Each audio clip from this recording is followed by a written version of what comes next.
Hey guys, question. Do new versions of the Bible take out the blood of Jesus? Let's look and see. We've got the 1526 William Tyndale Old Bible in English. We've got the facsimile of the King James 1611. We've got a new English edition from the Pope, if you will, and it's called an English translation from the Catholic Roman Vulgate.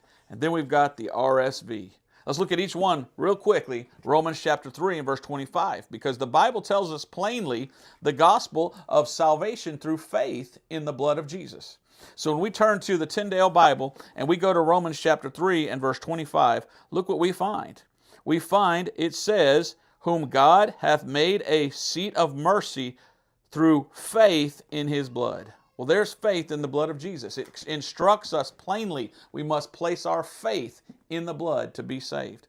Here we go to the King James Bible, Romans chapter 3 and verse 25. And here we find the same thing, whom God has set forth to be a propitiation through faith in his blood.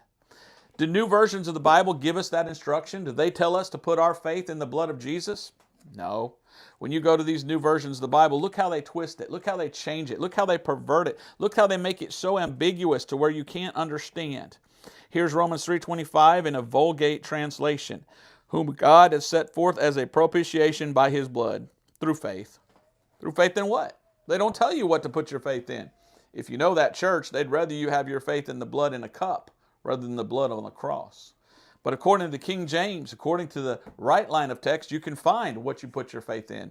But that verse is changed.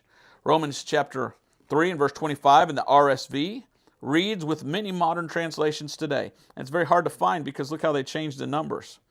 But it says, whom God put forth as an expiation by his blood, comma, to be received by faith. But faith in what? They don't tell you. You need to know what to put your faith in, and even the King James Bible, the translators of the King James Bible, knew what your faith was to be in. In the translation to the readers, you can go up here and you can see where it says, through faith in his blood. Are you a King James Bible believer? If not, why not? It's very hard to get saved in these other versions. That's why you need to stick with the blessed old book that tells you how to be saved through faith in his blood.